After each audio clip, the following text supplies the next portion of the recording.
My name is Genevieve, and I am 48 years old. For 25 years, I dedicated my life to being the perfect mother, wife, and daughter-in-law, a role I performed with the quiet resilience of a stagehand in a play where my son, Oliver, was the perpetual star. I poured my inheritance, my time, and my love into a family that saw me as a dependable resource, a well that would never dry up. I never imagined that my own son, the center of my universe, would be the one to push me into darkness, both literally and figuratively.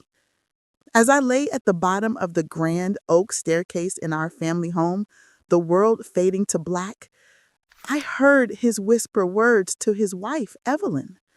They were words that revealed a betrayal so profound it shattered the very foundation of my life. What he didn't know was that in the silent aftermath, a small piece of technology on my wrist was my lifeline, my witness, and my key to a reckoning he never saw coming. If you're enjoying this story, drop a comment about where you are watching from and hit that subscribe button to join our storytelling family for more stories of shocking betrayals and unexpected comebacks. Before my world fractured, my life was defined by the needs of others. I married my college sweetheart, Robert, a man whose quiet ambition was overshadowed by the looming legacy of his father. We lived in a sprawling, historic home in a wealthy New England suburb, a house that had been in his family for generations. It wasn't my home, it was the Blackwood family estate, and I was merely its caretaker. My own inheritance, a significant sum left to me by my parents, was absorbed into the maintenance of this legacy. A new slate roof, updated plumbing, property taxes that could fund a small nation. My money disappeared into the house, a quiet sacrifice no one ever acknowledged. My husband, Robert, was a good man, but he was a weak one. He was a partner at a respectable law firm, but he lived in the shadow of his formidable mother, Beatrice Blackwood. Beatrice was the family matriarch, a woman forged from steel and old money, whose approval was the currency of our household. Her love was conditional, and it was lavished almost exclusively on her grandson, my son, Oliver. Oliver, from the moment he was born, he was treated not as a child, but as an heir. Beatrice saw in him the ambition and ruthlessness her own son lacked. She doted on him, funded every his whim, and filled his head with tales of the Blackwood legacy. I tried to instill kindness and empathy in him, but my quiet lessons were no match for Beatrice's grand pronouncements about his destiny. At 25, Oliver was a polished, charming reflection of his grandmother's ambitions. He worked at a high-powered investment firm, drove a car Beatrice had bought him, and had recently married Evelyn, a woman so perfectly suited to the Blackwood image that it felt as if my mother-in-law had sculpted her from clay. Evelyn was beautiful, poised, and her ambition was a quiet, sharp blade she kept hidden behind a dazzling smile. I was the family's invisible engine. I managed the household. I organized the charity galas Beatrice hosted. I proofread Oliver's papers in college, and I mediated the silent tensions between Robert and his mother. My role was to be supportive, to be practical, and above all, to be silent.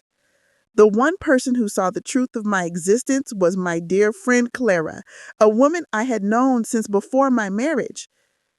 She was a landscape architect, a fiercely independent woman who had watched my gradual absorption into the Blackwood machine with quiet concern. "They treat you like a household appliance, Jen," she said over our weekly lunch just a few weeks before the incident. "Efficient, necessary, but utterly taken for granted." "It's just how they are, Clara. It's easier not to make waves," I replied, a line I have repeated to myself for years. The conflict began, as it often did, with money. Oliver had a once-in-a-lifetime investment opportunity, a high-risk tech startup that required a significant buy-in. He had already exhausted his grandmother's generosity for the year.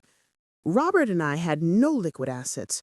Our income, and what was left of my inheritance, was tied up in the endless upkeep of the estate.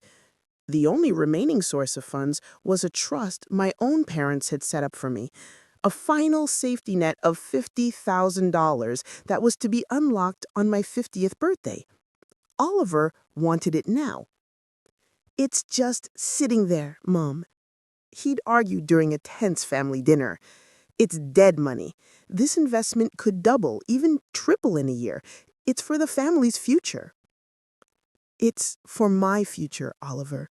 Your grandparents wanted me to have that security," I had said, my voice barely a whisper. But it was the first time I had ever explicitly denied him something he wanted. The pushback was immediate and severe. Beatrice looked at me as if I had spoken in a foreign language. Robert shifted uncomfortably, refusing to meet my eyes. Evelyn placed a perfectly manicured hand on Oliver's arm, her expression a mask of gentle sympathy for her husband's plight. The pressure mounted over the next few weeks. It was a coordinated campaign of guilt and manipulation. Beatrice would talk wistfully about how her late husband would have done anything to secure the family's future. Robert would leave brochures for the investment on my nightstand. Evelyn would send me links to articles about the importance of generational wealth. They made me feel like the villain, a selfish dragon hoarding treasure while the brave prince was trying to save the kingdom. The final confrontation happened on a cold Thursday afternoon. I was in the upstairs hallway, sorting through a box of old family photos. My Apple Watch, a birthday gift from Robert, buzzed on my wrist with a reminder for a dental appointment. Oliver appeared at the bottom of the grand staircase, his face a thunderous mask. Evelyn was right behind him. "We need to talk about the trust, Mom, now." "Oliver, I've given you my answer. It's not happening." He took the stairs two at a time, his movements sharp and aggressive. "I just don't understand you. After everything this family has given you, this house, this life, you refuse to do this one thing to secure our future?" "This house has taken everything from me." The words flew out before I could stop them, a geyser of long-suppressed resentment. "My inheritance is gone, sunk into these walls and this roof. That trust is all I have left that is truly mine." His face was inches from mine, his eyes cold. "It's just money, Mom. You're choosing money over your own son." "No, you're choosing money over your own mother." He took another step, backing me against the railing. His hand shot out, not to strike me, but to push. It was a sharp, decisive shove to my shoulder.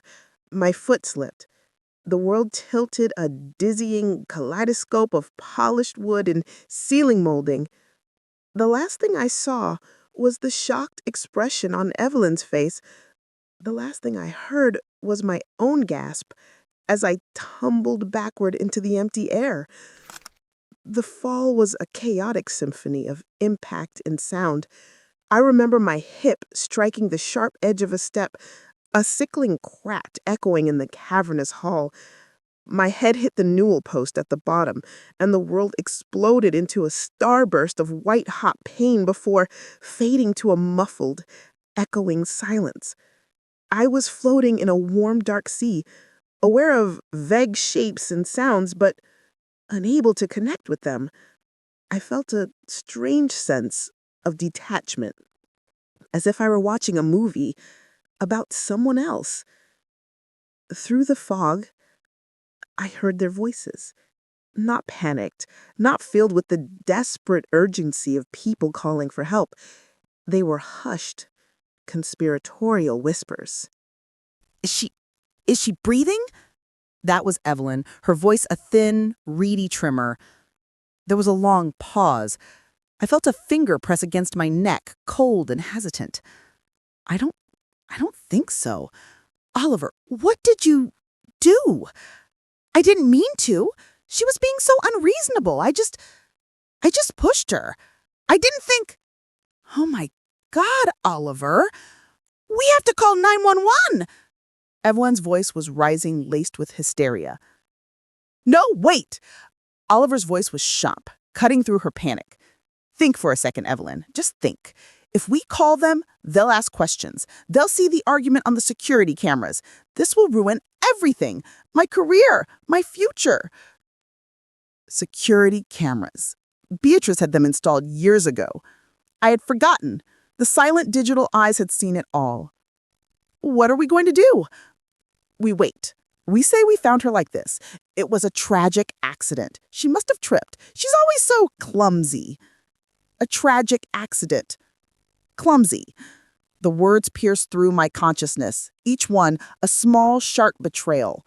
He wasn't my protector. He was my antagonist, already scripting my final chapter.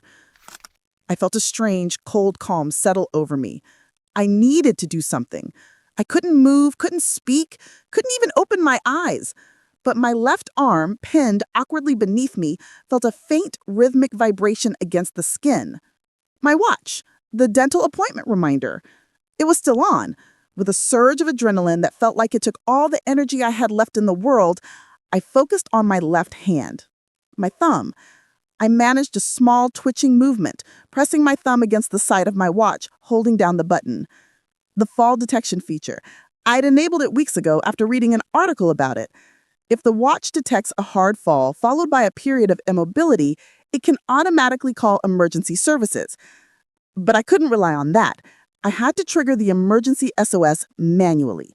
I held the button, praying it would work, my entire consciousness focused on that single point of contact between my thumb and the cold glass of the watch. The world was getting darker, the voices fading. Just before I slipped completely into the abyss, I felt it. A series of distinct vibrations against my wrist. A haptic confirmation. The call had been made. I woke up to the steady rhythmic beeping of a heart monitor. The world swam back into focus, a blurry landscape of white ceilings and pale green walls. A nurse with kind, tired eyes was adjusting my IV drip. "Welcome back, Mrs. Blackwood. You gave us quite a scare." My throat was raw. I tried to speak, but only a hoarse croak came out. "You're at St. Catherine's Hospital. You have a fractured hip, a severe concussion, and 3 broken ribs. But you are going to be okay. You are very, very lucky." Lucky. It didn't feel like luck. It felt like a miracle, engineered by a piece of technology. A detective, a serious-looking man named Miles Corbin, came to my room later that day. He had my Apple Watch in an evidence bag. "We received a 911 call from this device, Mrs. Blackwood. The operator heard, well, they heard what sounded like a fall, and then a conversation. We have the recording. We also have the security footage from your home." He paused, his eyes full of a professional sympathy. "Your son and his wife have been detained for questioning. They told us they found you at the bottom of the stairs. Their story does not align with the evidence we have." He didn't need to say more. The watch had done its job. It had been my silent witness. My husband, Robert, and my mother-in-law, Beatrice, arrived soon after. Their faces were a mixture of carefully controlled concern and barely concealed fury. "Genevieve, this is a nightmare," Robert began as hands fluttered nervously. "Oliver is at the police station. There's been a terrible misunderstanding. You have to clear this up. You have to tell them it was an accident." Beatrice was more direct. Her voice was cold as ice. "You will drop these ridiculous charges immediately. Do you have any idea the scandal this will cause? You will ruin the Blackwood name. You will destroy your son's future over a simple, clumsy fall." They didn't ask how I was feeling. They didn't ask about my injuries. They're only concerned with the damage control, the preservation of the family image. I looked at them, at my weak-willed husband and his monstrous mother, and I saw them clearly for the first time. They were not my family. They were the architects of my son's monstrosity. "Get out," I whispered, the 2 words costing me all my strength. "Genevieve, do not be hysterical." Get out!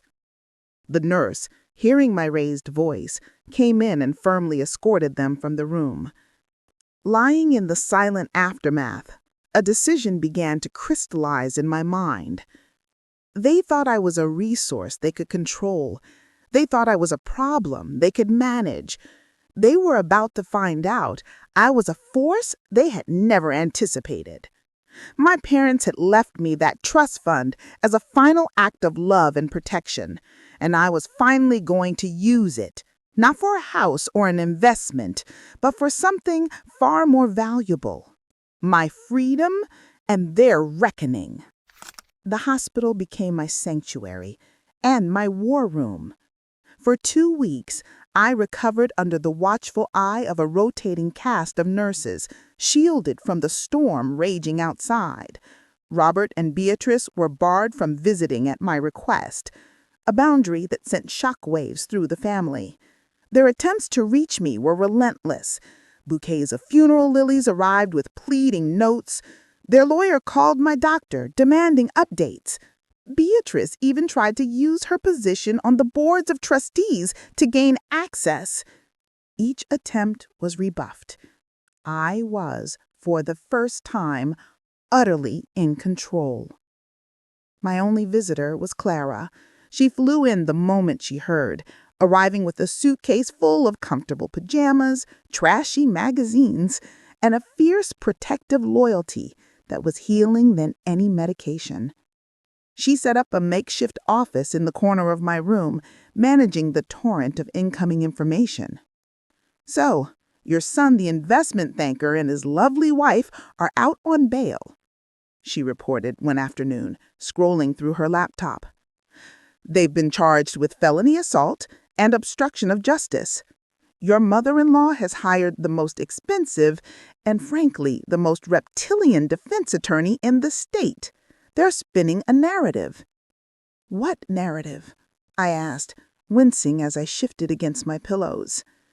"That you're mentally unstable, that you've been depressed for years, prone to falls and fainting spells. They're trying to discredit you and the 911 recording. They're saying you were confused, that you misinterpreted a panicked conversation." The audacity of it was breathtaking. They weren't just denying the crime, they were trying to erase my sanity. "It won't work, Jen," Clara said, her voice firm. "The security footage is crystal clear. It shows him pushing you. The audio from the watch is their death knell. They know it. This is just a desperate public-facing strategy." While the legal battle brewed, I focused on my strategy. I met with a discreet, highly recommended divorce attorney, a woman named Thea, who specialized in high-asset cases with complex family dynamics. I also met with a financial advisor. The trust my parents had left me was the key.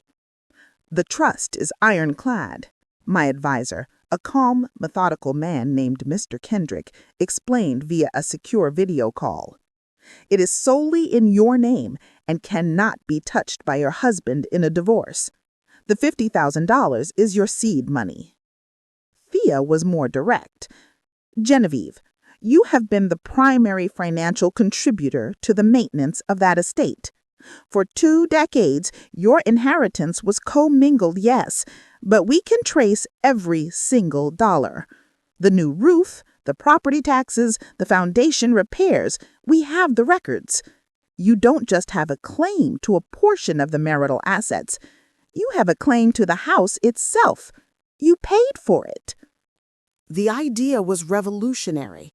The Blackwood estate, the house I had always seen as theirs, could actually be mine.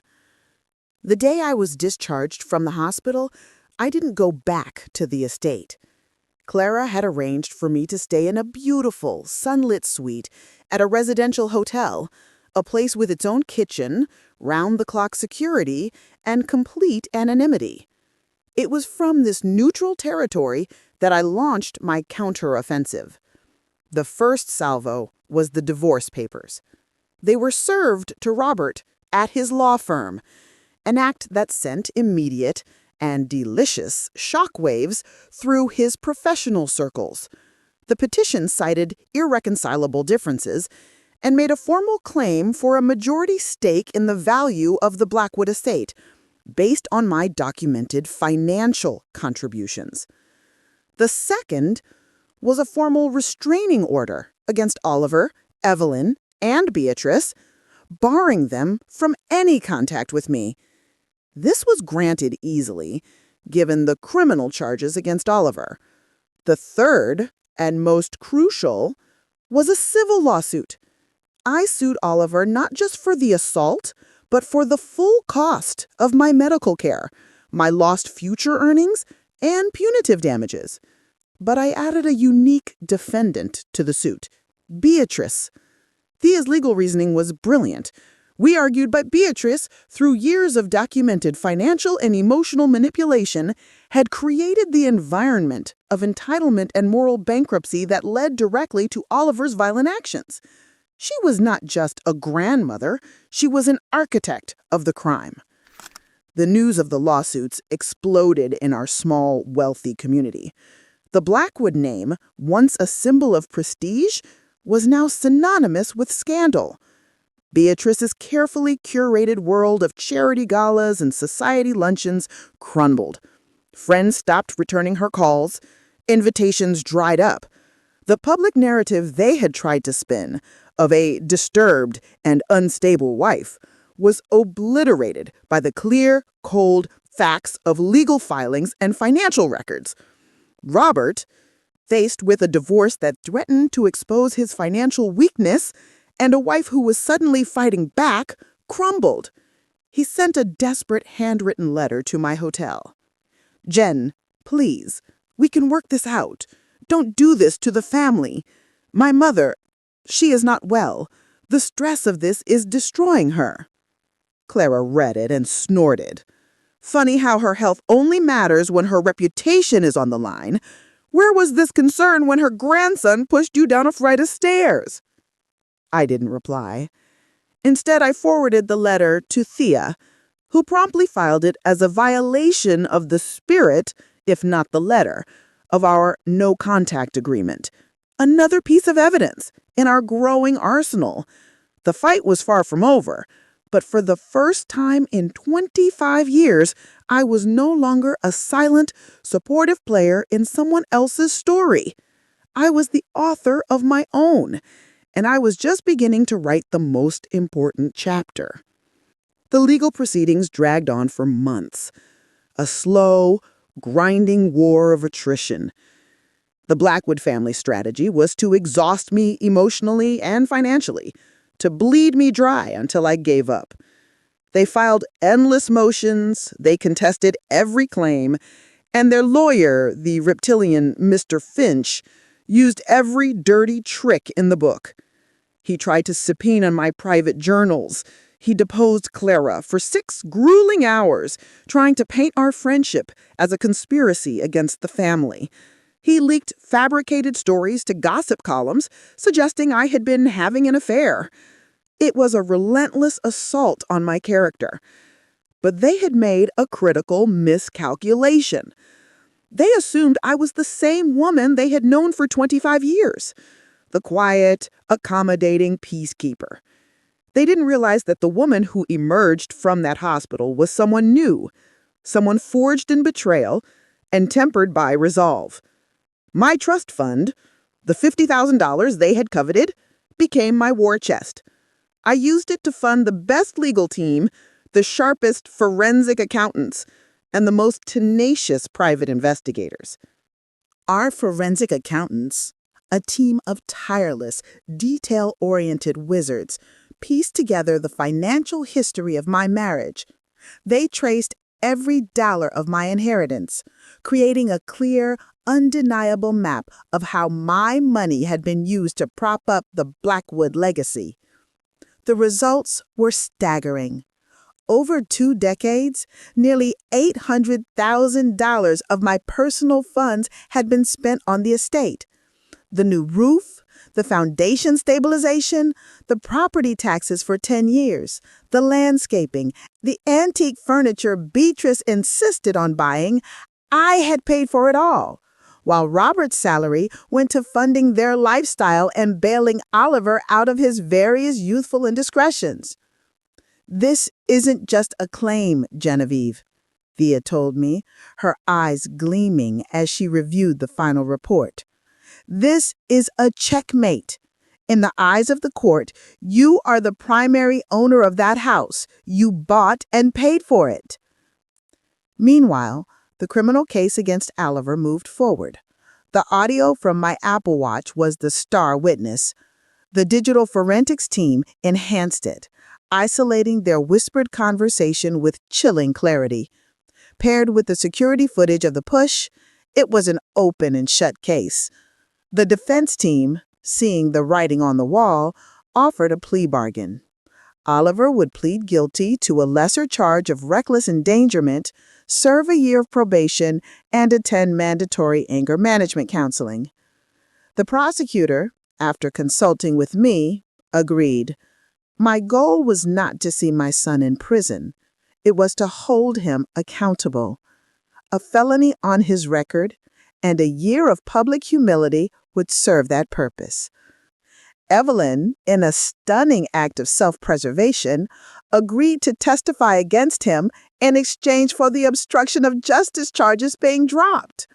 Her loyalty, it turned out, extended only as far as her own self-interest. The day Oliver accepted the plea deal was a somber one. I watched from the back of the courtroom as he stood before the judge, a shrunken, diminished version of the golden boy he had once been.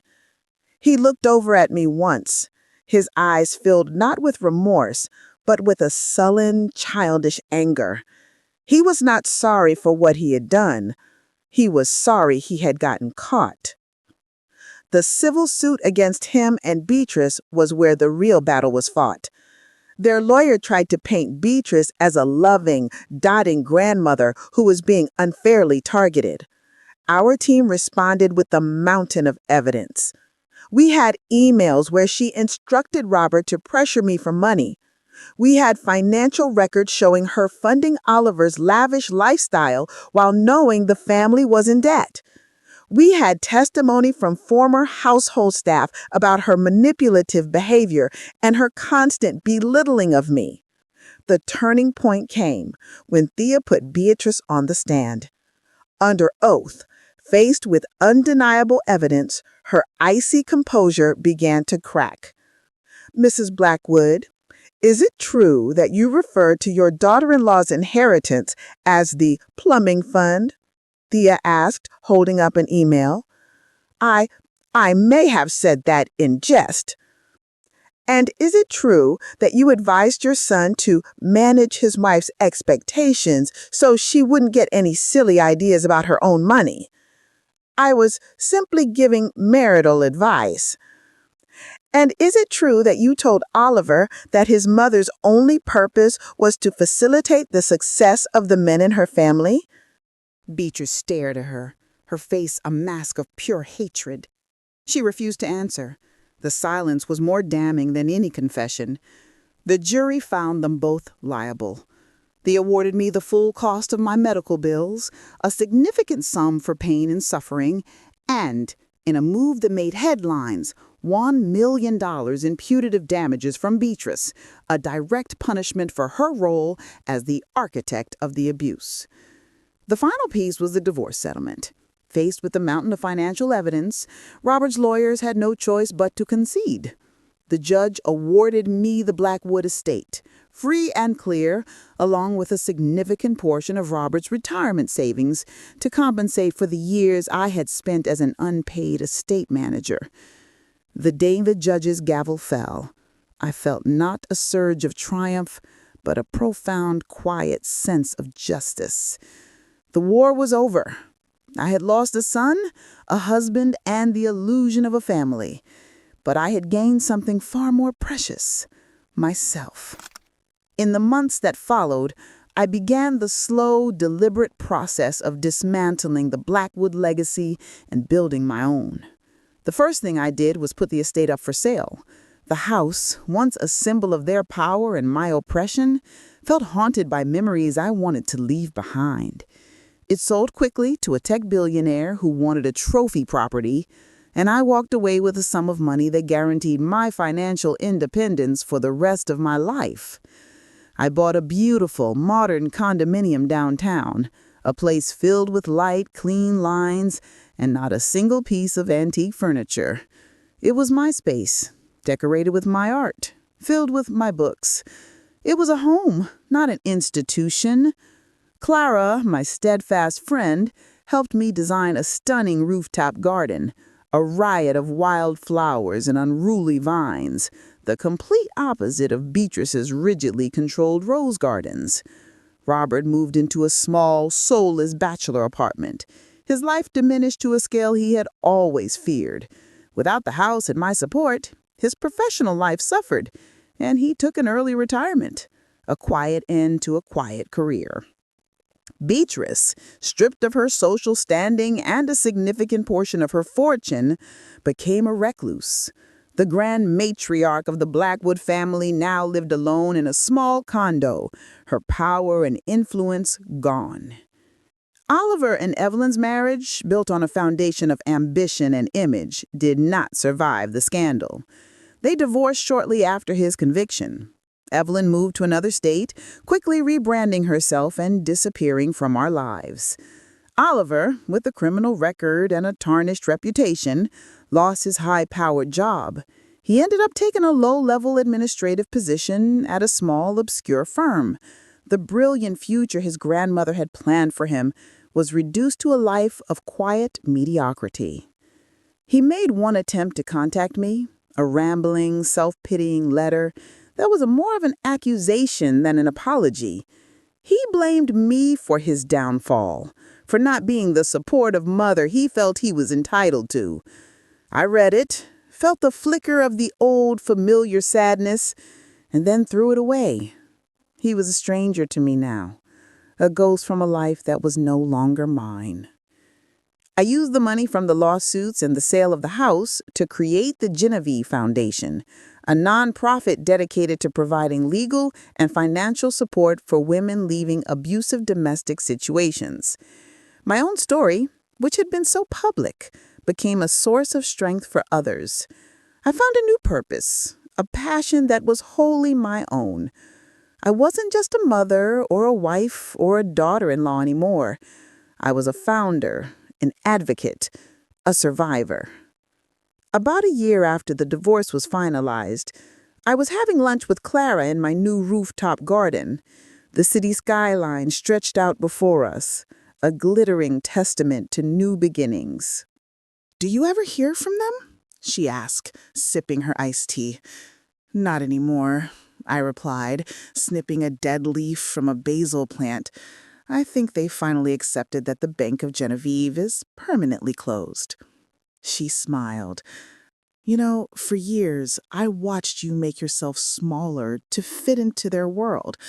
I never thought I'd see you like this, so expansive." I looked around at my beautiful garden, at the city stretching out before me, at the peaceful, quiet life I had built from the wreckage of my old one. I had to be pushed to the edge to realize I had wings, I said. My Apple Watch buzzed on my wrist, a reminder for a foundation board meeting. I smiled, touching the cool glass. The small device that had started as a simple birthday gift had become a symbol of my liberation. It had been my voice when I was silent, my witness when I was alone. It hadn't just saved my life, it had given me a new one. The fall down the stairs had been the end of my life as a Blackwood, but it had also been the beginning of my life as Genevieve. And for that, in a strange, complicated way, I was grateful. Have you ever found unexpected strength in a moment of crisis? How did one moment of betrayal lead to your own liberation? I would love to hear your stories in the comments below. If this story resonated with you, please give this video a thumbs up and subscribe for more real-life stories of resilience and transformation. Remember, sometimes you have to fall to learn how to fly. Thank you for listening, and may you find the courage to be the author of your own story.